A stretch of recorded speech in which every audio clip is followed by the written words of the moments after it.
buenas noches, bienvenidos a Debate Metropolitano, un programa del Instituto de Estudios Metropolitanos y Regionales de la Universidad Pontificia Bolivariana de Medellín. En este escenario estaremos analizando los temas más importantes que más afectan a esta gran ciudad que se extiende a lo largo de 10 municipios en un enorme valle que es el Valle de Aburrá. Estamos a muy pocos meses de las elecciones de octubre. En estas elecciones elegiremos alcaldes, gobernadores, concejales y diputados. El tema de la paz, sin duda, será uno de los temas más importantes en el debate electoral, pero también será uno de los temas más importantes para los próximos 4 años. En el programa de hoy estaremos analizando precisamente el impacto del posconflicto en las ciudades. ¿Estamos cerca o estamos lejos del fin de la guerra en Colombia? ¿Cuál será el efecto de la implementación de los acuerdos de La Habana sobre nuestras ciudades y en especial sobre el Valle de Aburrá? Para tal efecto vamos a resolver estas y otras preguntas. Antes los invito a que miremos una nota de contextualización de nuestro tema.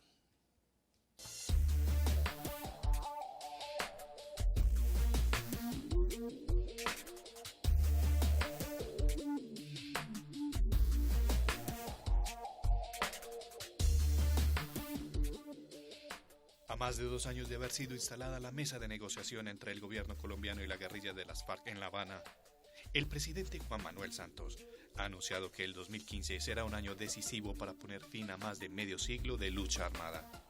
El 2015 puede ser uno de los años más trascendentales en toda nuestra historia.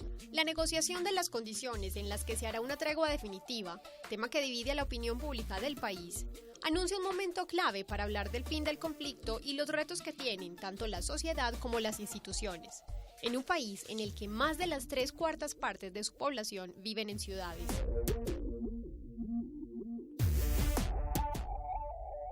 Aunque en la mesa de negociación de La Habana, la cuestión urbana no fue incluida en la agenda que discuten las partes, los efectos del posconflicto tendrán una repercusión directa sobre las ciudades y es un asunto que aún está por dimensionarse. En este sentido, el escenario de violencia que tiene lugar en el Valle de Aburrá, ubicado en el corazón del departamento de Antioquia, plantea numerosos retos que van desde la reintegración de los más de 10.000 miembros de las guerrillas hasta la presencia de más de 350 combos, pandillas, bandas y demás estructuras criminales que se disputan entre ellas el control del territorio. Sin duda, las ciudades tendrán que prepararse para afrontar algunos de esos retos que impongan la desmovilización de las FARC mientras se ponen al día en la tarea, siempre pendiente, de derrotar al crimen organizado.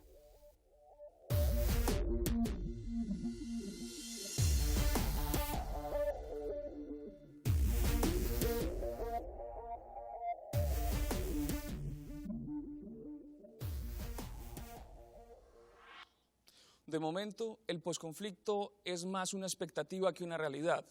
A pesar de que el gobierno nacional ha señalado que se han alcanzado algunos avances en la mesa de negociación de La Habana, según el mismo gobierno, nada está acordado hasta que todo está acordado. Eso implica que no sabremos con certeza qué es lo que se ha negociado hasta el final de la negociación. Y más importante que aún, solo sabremos qué es lo que tendremos que implementar solo cuando terminen las negociaciones de La Habana. Para analizar estos temas hemos invitado a 2 expertos en la noche de hoy. Nos acompaña el profesor Andrés Úsuga, es profesor y abogado experto en asuntos de seguridad y defensa, y también el profesor Paul Chambers de la Universidad de San Buenaventura, que es experto en temas de paz. Profesores, bienvenidos a Debate Metropolitano esta noche. Gracias, Miguel. Muchas gracias. Quiero comenzar con una primera pregunta y se la quiero plantear a Andrés Úsuga. ¿Cuál es el primer efecto que uno podría ver del llamado posconflicto sobre el Valle de Aburrá? Es bastante complejo determinar cuáles serán esos efectos de acuerdo a lo que tú mencionabas anteriormente. Si no sabemos ni siquiera cuáles son los textos que van a quedar acordados y que efectivamente dentro de los 5, ya últimamente están diciendo que son 6 los temas que se vienen debatiendo en La Habana, es bastante complejo saber cuáles van a ser esos efectos sobre, por ejemplo, el área metropolitana. Sin embargo, es tan importante para candidatos y para incluso los gobernantes de ahora saber involucrarse con esas negociaciones que el gobierno nacional ni siquiera ha invitado a los gobernadores a esas mesas de negociación y efectivamente el conflicto se hace en las áreas rurales, se hace en las regiones y el conflicto no se ha venido presentando durante los 50 años como lo presenta el gobierno en Bogotá, que es como vemos muchos críticos, como es el suscrito de este proceso, supuestamente proceso de paz. Profesor Chambers, ¿hay un efecto o no hay un efecto del posconflicto en el Valle de Aburrá? ¿Cómo lo podemos analizar? Pues si miramos como hipotéticamente que llegamos a un acuerdo político, pues el impacto podría ser inmediato con la cesación de las hostilidades y la dejación de las armas. Yo diría que en la ciudad, porque la dinámica ha sido un poco diferente, como dice el profesor, aquí en la ciudad ha sido diferente que en el campo, pero uno de los impactos más dramáticos en las ciudades ha sido el fenómeno del desplazamiento forzado. Entonces, si la guerrilla deja las armas y las dinámicas conflictivas en las áreas rurales cambian totalmente con un acuerdo político, entonces podríamos esperar ver un efecto positivo en ese sentido. Pero el tema del posconflicto es muy complejo y es un tema que hay que trabajar, es de larga duración, no es como algo que va a ser fácil y requiere de mucha negociación entre diferentes entidades, instancias políticas a nivel local y regional. ¿Qué deberían saber los ciudadanos alrededor del posconflicto? ¿Cuál podría ser un primer acercamiento a este posconflicto? ¿Cómo lo podemos imaginar? Hace un rato decía que es más expectativa que realidad.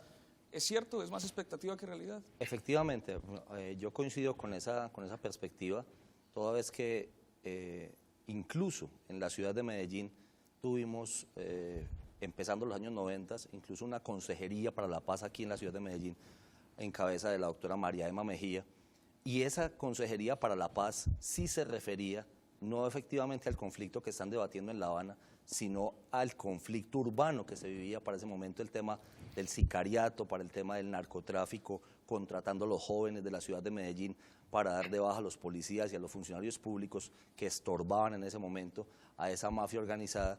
Pues muchísimo más va a ser en un tema que de cierta forma los ciudadanos lo ven muy alejado, a pesar de que las rentas ilegales, como son evidentemente lo que se está viviendo en Medellín, ese paraestado que hay de cierta nomenclatura de los barrios hacia arriba, beben también del tema del narcotráfico, que efectivamente no puede desconocer que es un tema álgido y neurálgico de esta negociación en La Habana. Profesor Chambers, en los últimos años se ha hablado mucho de la presencia de las FARC en las ciudades, a través de la figura de las milicias. ¿Esto afecta o no afecta al asunto del posconflicto? ¿Podríamos estar hablando de un tema que no quedó en la agenda y que podría ser clave en la negociación? Pues podría ser clave, o sea, lo que pasa con esa presencia de las milicias, ¿cierto? O sea, tenemos que mirar. Lo que pasa es que no sabemos realmente qué están hablando como de fondo en la mesa de negociación en La Pero Habana. ¿no se podría plantearles a ellos como recomendación que este tema se incluya dentro de la agenda? Lo de negociar con los grupos armados vinculados en la ciudad, sí, por supuesto, podría Pero ser algo que... ¿En cuál de los 6 temas o 5 que se habían planteado en la agenda inicial, que incluso ya se ha variado, e incluso variando la agenda, no aparece por ningún lado el tema de las llamadas, o como se llamaban en 2003, cuando la operación Orionaca, milicias bolivarianas o comandos armados del pueblo? Por ningún lado se habla de eso. Y de hecho, quien debería estar en cabeza de eso, que fuera el general Naranjo, ha estado intermitentemente entre la mesa y no, y efectivamente ya están llegando unos generales de policía a hacer esos efectos, pero yo coincido con el profesor Paul en que la incertidumbre es total, porque es que no sabemos en cuál de los temas podrían meterlo, y adicionalmente si las partes están de acuerdo en meterlo o no, el tema como neurálgico.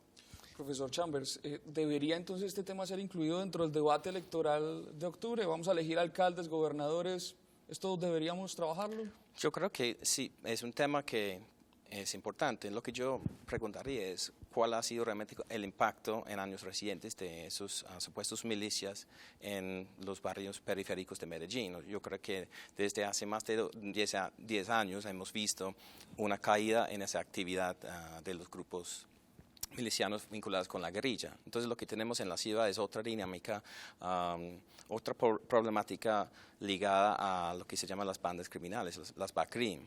Obviamente el tema de las milicias urbanas, de la guerrilla, es algo que tenemos que mirar, pero quizás hoy en día no tiene tanta importancia como tenía hace 10 o 12 años. Uno ve muchos candidatos a alcaldía y gobernación hoy planteando el tema de la paz como un tema central. ¿Es central o no es central? A mí me parece que, aunque es central, no es como lo han venido planteando los candidatos. Yo difiero del profesor Paul en ese tema de que milicias bolivarianas o comandos armados del pueblo pues no tuvieran algo de influencia. Si bien ya no se llaman así, el tema es, ellos son los que nutren con el narcotráfico, ese microtráfico que tienen las llamadas, o mal llamadas, porque aquí tenemos 16 comunas, las llamadas comunas en conflicto.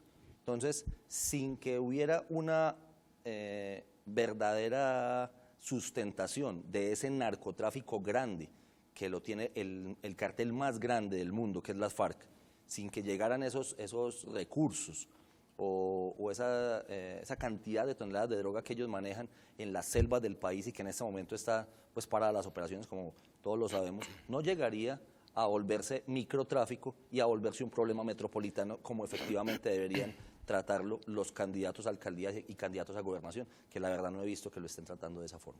Precisamente ese tema lo vamos a abordar en el siguiente bloque. Por el momento vamos a un corte institucional.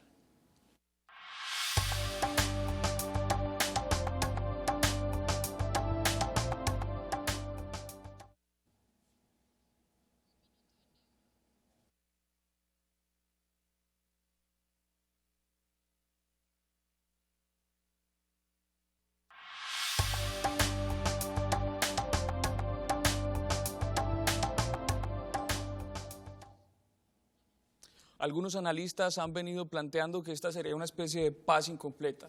Solo estamos negociando con uno de los actores en conflicto, las FARC. Otros grupos que tienen una afectación directa sobre el Valle de Aburrá no van a negociar, no se van a desmovilizar porque pertenecen o responden a otras lógicas. Ese es el tema de este segundo bloque y quisiera arrancar con el profesor Paul Chambers preguntándole sobre todo un elemento importante. ¿Debemos o no contemplar la negociación con bandas criminales como una prioridad o esto definitivamente es un asunto de fuerza pública? Muy buena la pregunta. Si se puede negociar, habría que mirar exactamente muy de cerca cómo se llevaría a cabo tal negociación. Yo veo como el problema de las BACRIM más dentro de los parámetros de un problema económico y el problema de la desigualdad económica y social en la ciudad, como el informe sobre inequidad urbana que salió, yo creo que el año pasado, publicado por las Naciones Unidas y Habitat, indicó en ese informe que Medellín, igual que otras ciudades colombianas, están aumentando en desigualdad y desde una mirada comparada con otras ciudades latinoamericanas, Colombia va muy mal en ese sentido. Entonces, a mí lo que me preocupa en términos de las BACRIM y los móviles que inciden en la reproducción de esas actividades ilícitas y organizadas, yo creo que tiene que ver con la racionalidad económica, con la falta de oportunidades económicas. Entonces, para mí no es un asunto de simplemente negociar con esos grupos, porque si uno no ataca de fondo, lo que para mí son las raíces económicas y sociales de todas esas dinámicas, simplemente van a surgir cada vez nuevos grupos y va a persistir la dinámica. Entonces, yo lo veo más como un tema social que un tema político. Profesor Úsuga, una afectación positiva, negativa, profunda, superficial, ¿cuál va a ser la afectación del posconflicto o la desmovilización sobre las bandas criminales en el Valle de Aburrá? Mire, Miguel, yo fui un crítico también de esa desmovilización que se hizo acá para los años 2006, más o menos, 2005, 2006, 2007, con el bloque Cacique Nutibara y el bloque Metro. Esa desmovilización que se hizo en el marco de la ley 975, mal llamada de Justicia y Paz, fue una completa improvisación. Luego terminaron convirtiéndose esos temas en BACRIM o lo que se llama hoy también la Policía Metropolitana, las ODIN. De acuerdo a eso, yo siento que vamos para un proceso igual o peor, porque lo que vamos a terminar teniendo dentro de la improvisación de estos diálogos de paz, que ni siquiera tocan estos temas, es mucha más mano de fuerza, mano de obra y mucha más carne de cañón a los conflictos que ya estamos viviendo. Entonces yo lo que sentiría es que puede ser incluso que se potencie y que lleguen nuevas bandas y nuevos actores a los conflictos de los barrios de Medellín, porque va a llegar gente sin preparación, sin saber más, déjeme, lo toco en términos muy coloquiales, gente que no sabe más que manejar un fusil o un arma corta. De acuerdo a eso, sin saber nada, así les den un subsidio, así no les den un subsidio, es gente que va a llegar a buscar dominio y control territorial en estos barrios y armar otras plazas de vicio, otra cantidad de situaciones que creo que se va a agravar incluso en contra de la visión esotérica y falaz que veo que le están vendiendo al país, que es cuando firmen un papel en La Habana, entonces aquí se va a acabar todos los muertos de las ciudades. Creo que se va a incrementar inclusive si no se toca ese tema, y muy importante que, que los candidatos y los gobernantes de este momento, que son los que le van a entregar a esa gente que va a recibir los departamentos y los municipios, sobre todo una ciudad como la de Medellín, tengan en cuenta esa situación. Profesor Chambers.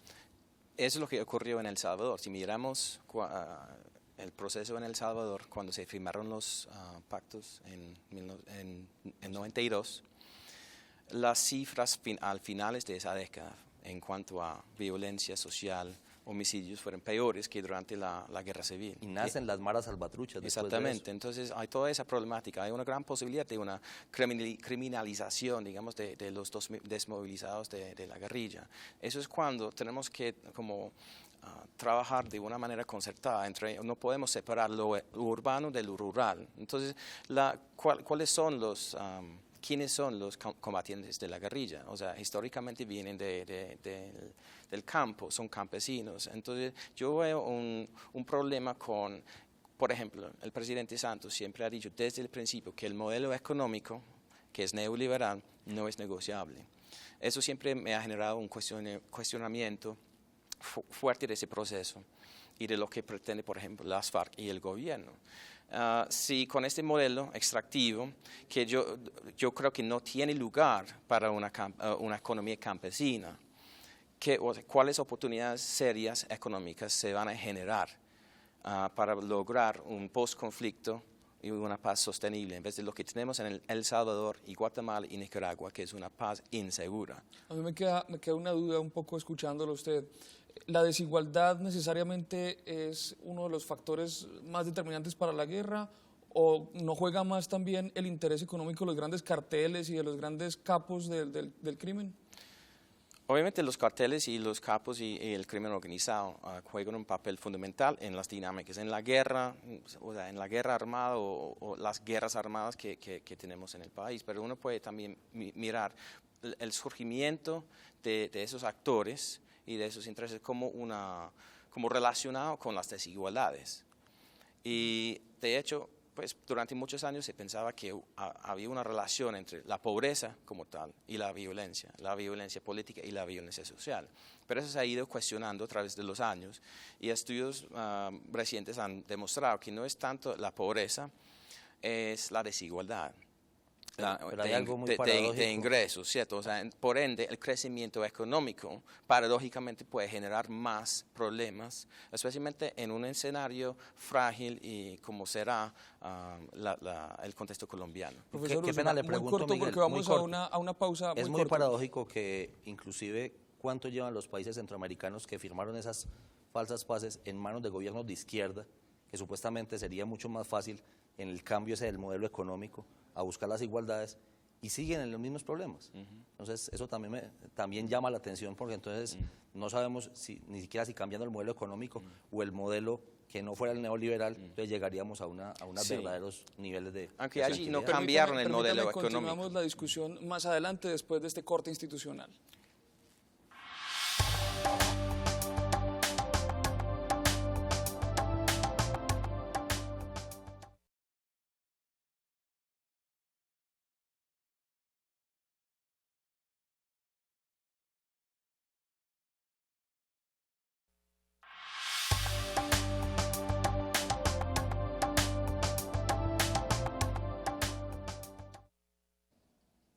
retomamos este debate metropolitano sobre el efecto del posconflicto en las ciudades. Profesor Chambers, usted nos tenía una idea que quedó sin desarrollar en el bloque anterior. Estamos hablando como de la situación en El Salvador, ¿cierto? Como comparando lo que ha pasado allí con lo que podría pasar en el posconflicto en Colombia. Para mí, todo esto, o sea, lo regional y lo urbano, aquí en el Valle de Aburrá, se enmarca en un contexto macro. Y ese contexto macroeconómico es neoliberal y el gobierno colombiano está comprometido a seguir profundizando ese modelo que es extractivo, que se ha comprobado que el neoliberalismo aumenta las desigualdades sociales y económicas. Y también hay serios estudios que demuestran que las sociedades más desiguales son las que tienen mayores problemas sociales. Eso se ha comprobado en los países llamados desarrollados y también en los países no desarrollados. Entonces, a mí me preocuparía el impacto del modelo macro sobre lo que podría pasar a nivel regional y hasta local.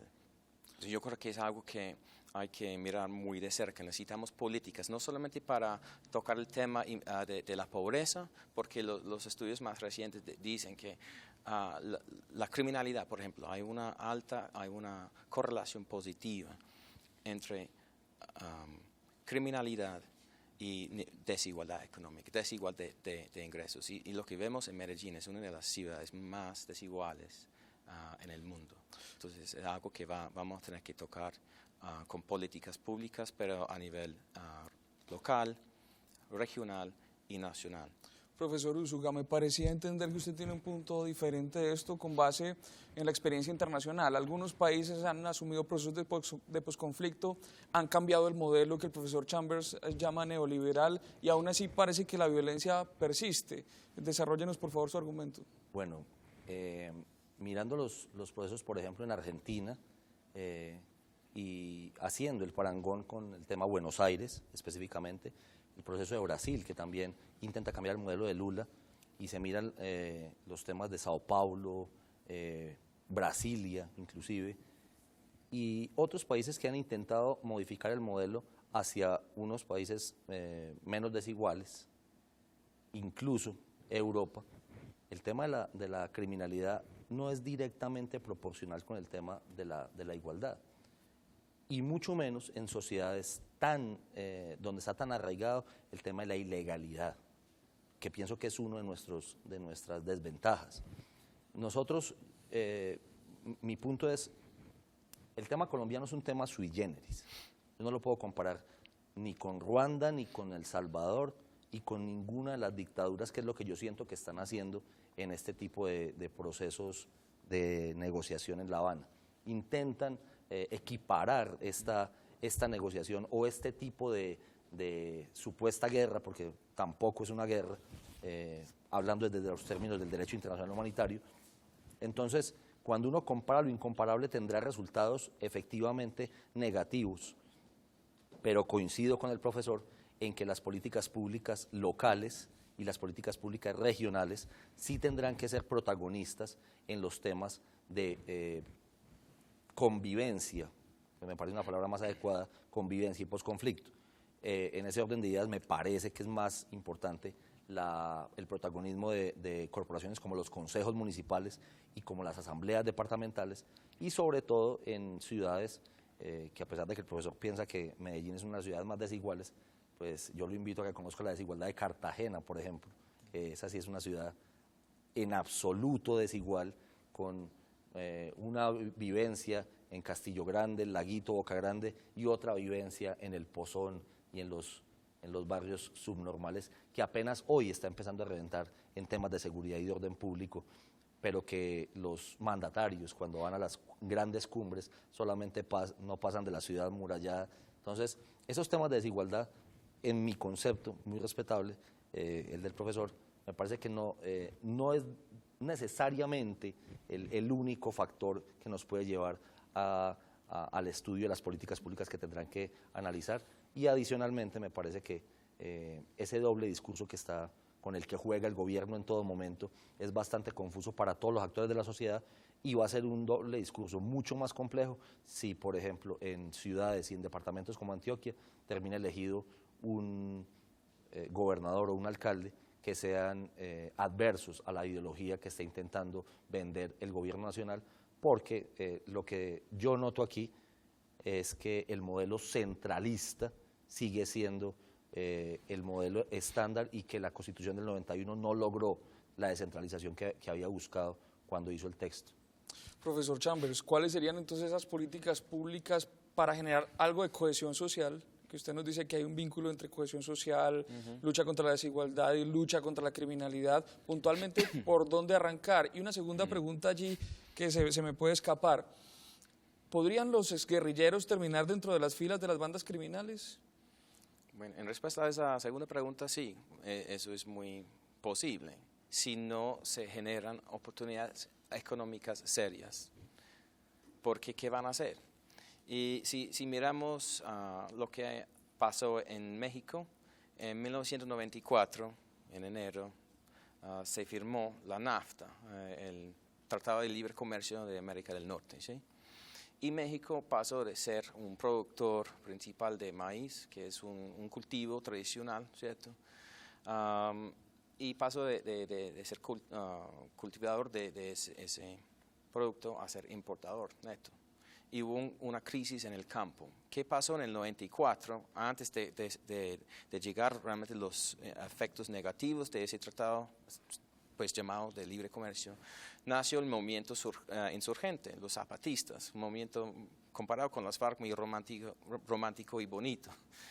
Y si uno mira en qué está México hoy en día, uno de los países más desiguales del mundo, con cifras alarmantes de violencia de todo tipo, relacionado, sabemos, con el narcotráfico, pero eso no se puede desligar de la crisis del campo. Eso es algo que me interesa mucho, porque a mí me gustaría ver lo que han pactado de cerca en el primer acuerdo, el acuerdo sobre la reforma rural integral, como lo llaman, ¿cierto? Porque las FARC siempre han tenido ese discurso respecto a la desigualdad en la tenencia de tierra, la injusticia social en el campo. Lo que yo no entiendo es cómo va a funcionar un modelo agrario nuevo dentro de lo que yo percibo es un camino negativo a nivel macroeconómico, con la profundización del neoliberalismo, que yo creo solamente va a llevar a una crisis exacerbada en el campo. Y si es así, para mí el panorama a futuro no es muy alentador, digamos. Y eso podría generar impactos, porque si no hay oportunidades en el campo para, como dice el profesor, para excombatientes de muy bajos niveles de educación, ¿qué van a hacer? Y con una cultura ya muy establecida, una cultura de la ilegalidad, ¿cierto? Una cultura de miedo, donde los combos ligados al crimen organizado controlan y dominan no solamente espacios, sino subjetividades. Entonces tenemos un problema muy serio. Profesor Usuga, el profesor Chambers nos habla de unas políticas para superar la desigualdad, para mejorar la cohesión social, pero hay otra perspectiva que podría ser el fortalecimiento de las instituciones. ¿Qué sería preferible? ¿Atacar a las bandas criminales a través de la fuerza pública o abrir este tipo de políticas públicas hacia un bienestar social y una equidad y una mejora de las condiciones sociales de estos combatientes que finalmente terminan accediendo a esas bandas criminales? Yo pienso que tienen que ser las dos cosas al mismo tiempo. Yo no puedo sacrificar una por la otra.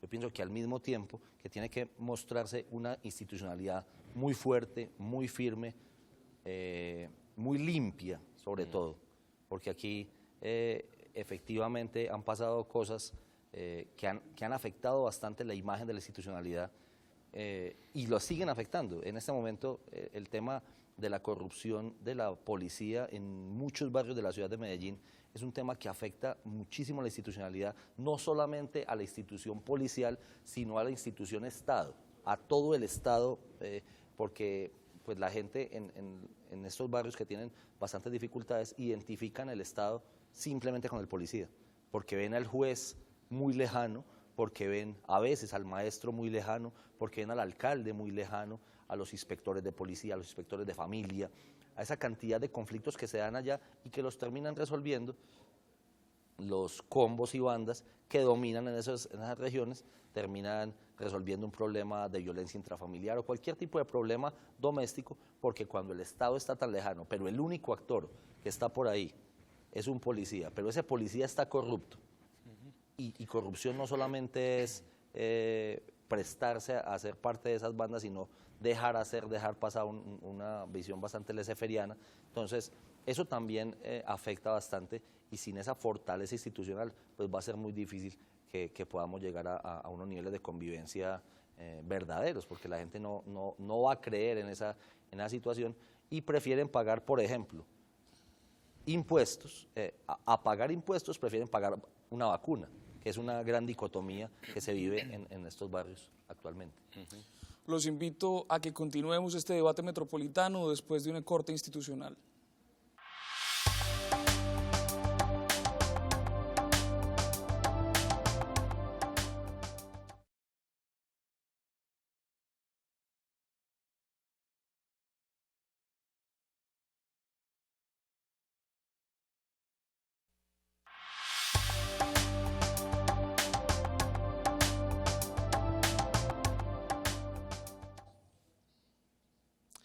Bienvenidos de nuevo a este debate metropolitano. El día de hoy también nos acompañan unos estudiantes que los hemos traído para que formulen unas preguntas a nuestros invitados. La perspectiva desde los estudiantes preocupados por la realidad de su país. Una primera pregunta que hay para el profesor Andrés Úsuga. Profesor, mi pregunta es, ¿cree usted que es realmente necesaria una ley para acabar con las bandas criminales como proponen el fiscal y el ministro de Justicia? Yo pienso que tristemente el doctor Reyes, el fiscal no me sorprendo tanto, hacen parte del juego del populismo punitivo y del fetiche que en Colombia nos ha llevado a creer que todo lo arreglamos con una ley nueva. Nos dimos cuenta que la ley 975, mal llamada de Justicia y Paz, no resolvió los problemas, y lo que de verdad hubiera arreglado los temas era una verdadera organización logística y no la improvisación que se dio en esa desmovilización, no solamente de los bloques Metro y Cacique Nutibaraca, sino en la desmovilización de los paramilitares, esos mal llamados paramilitares a nivel nacional, que se terminó convirtiendo en esa situación de ralito que hoy está reventando en todo el país. Entonces, pienso que no es necesariamente la solución normativa la que nos va a llevar a esa convivencia que es la que estamos buscando cuando se desmovilice esta gente.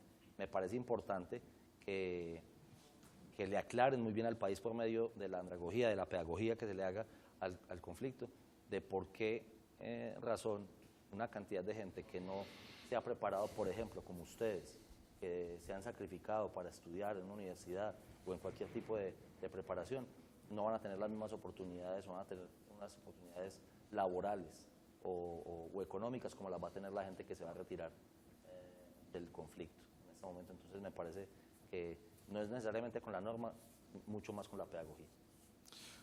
Ahora una pregunta para el profesor Paul Chambers, y si quiere controvertir o ampliar lo que ha dicho el profesor Andrés Úsuga, bienvenido sea. ¿Qué papel cree usted que deben jugar las instituciones locales en el eventual posconflicto? Pues hay muchas cosas que podrían hacer. Depende de las dinámicas políticas. Digamos que un alcalde que está restringido ¿cierto? Por muchas fuerzas sociales y políticas, yo creo que es un problema cuando estamos tratando de construir algo tan complejo que es un escenario de posconflicto, una paz sostenible. Un problema en la política es el ciclo electoral, la dinámica de las elecciones, ¿cierto? Cada 2 o cada 4 años, porque yo creo que eso nos permite un pensamiento de largo plazo, que es lo que vamos a necesitar. Y muchas veces, como bien sabemos, no solamente aquí en Colombia, sino en muchos otros países, los políticos pues salen con populismo, ¿cierto? Cosas que dicen las palabras correctas, bonitas. Cuando la opinión pública las quiere escuchar. Sí, y realmente están restringidos por factores estructurales. Entonces, claro que hay, por ejemplo, un alcalde, como aquí en Medellín hemos visto como quizás un aumento en el gasto social. en programas de pedagogía ciudadana, programas como Buen Comienzo. Todas esas cosas son muy positivas e importantes y van a seguir siendo importantes en un escenario de postconflicto. Pero insisto que si la dinámica, la naturaleza del modelo económico macro no cambia, pues yo creo que eso es cuando vamos a encontrar serias limitaciones a cualquier cosa, cualquier política que quiera implementar un gobierno local. A mí, yo sí quiero decir algo ahí que me parece importante y quiero resaltar el papel de estos programas y de la academia, agradeciendo a la Universidad Pontificia Bolivariana. El papel de la academia es crucial en momentos tan coyunturales para cualquier país como este.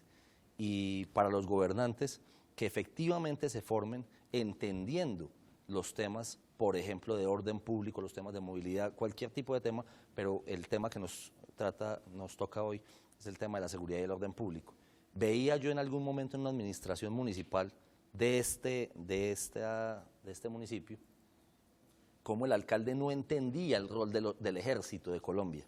Entonces eso le parece uno increíble que un alcalde de una ciudad con unos recursos tan grandes como esto, con una cantidad de asesores como los que tiene el alcalde de la ciudad de Medellín, con una nómina tan grande como la que tiene, le daba órdenes al ejército de Colombia para que lo ayudara a perseguir una banda que robaba muchas motos. Entonces, solamente desde ahí nos decía, ¿cómo es posible que el alcalde de la segunda ciudad de Colombia no entienda el rol de las fuerzas militares y la confunda con el rol de la Policía Nacional? En eso agradezco a los programas y le pido a ustedes como estudiantes que la academia tiene que involucrarse en los procesos políticos que van a llegar. Precisamente, una pregunta que quiero plantear antes de irnos a nuestro siguiente corte tiene que ver con el rol de las fuerzas militares y el rol de la policía. Se ha venido hablando de una reestructuración como producto de este posconflicto. Pero solo hablaron del tema de la Guardia Rural. ¿Es necesario, pero es necesario en términos de posconflicto fortalecer más la policía o no? ¿Nos mantenemos como estamos? ¿Cuál es su perspectiva? Me parece que la redefinición de los roles, que incluso ni siquiera hay que redefinirlos porque la Constitución es absolutamente clara. La Constitución colombiana, tanto la del 86 como la del 91, era absolutamente clara en qué le toca, cuál es la función de fuerzas militares y cuál es la función de policía. Sin embargo, son los gobiernos los que han ido modificando esas funciones y terminamos viendo por ejemplo, temas en mi concepto aberrantes como bases militares al interior de las ciudades. ¿Pero hay que reducir el ejército o no?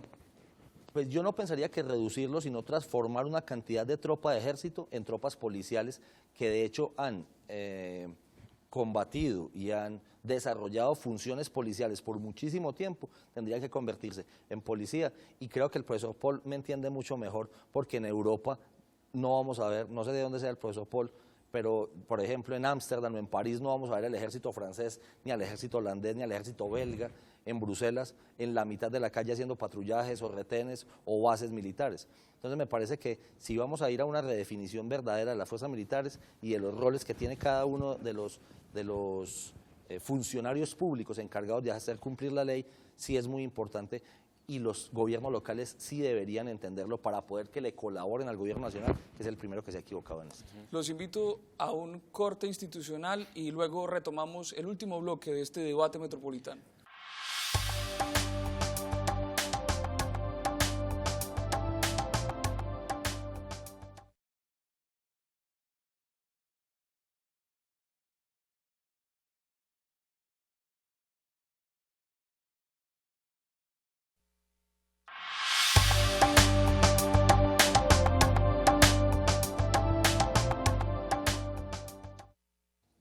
Continuamos con este debate metropolitano sobre el efecto del posconflicto sobre las ciudades. Hemos dicho hasta ahora que el posconflicto es más una expectativa que una realidad.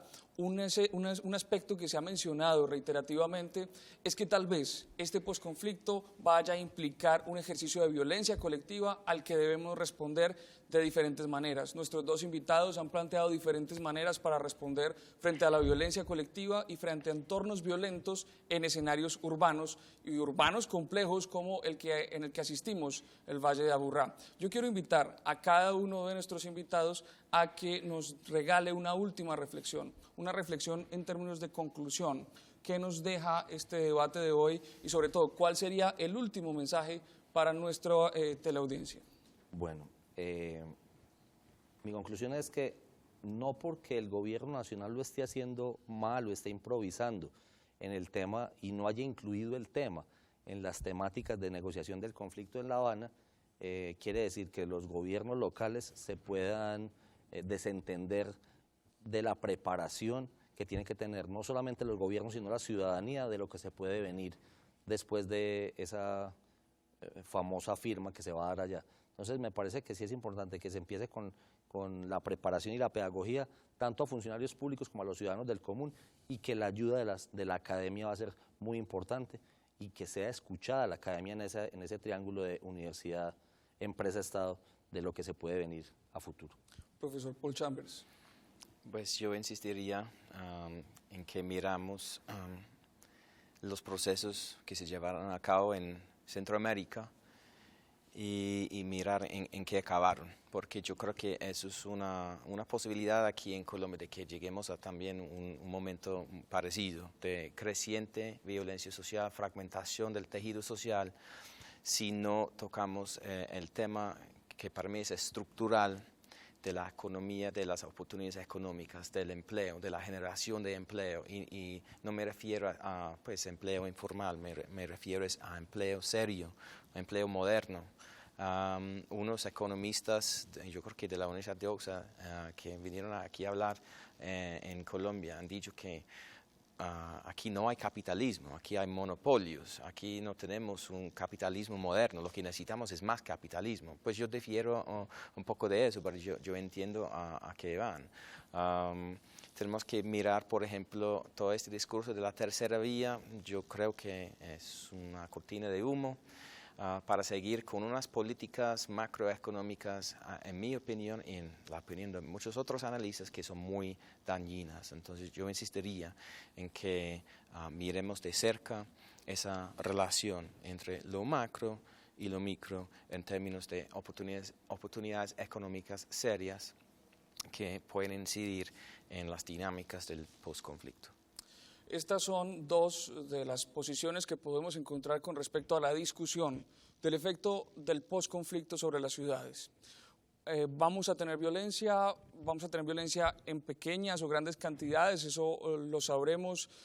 Vamos a tener un efecto político de la implementación de los acuerdos, aún no sabemos si el tema urbano está siendo discutido o no en la mesa de La Habana, pero sin lugar a dudas tendrá que ver con los próximos alcaldes y gobernadores.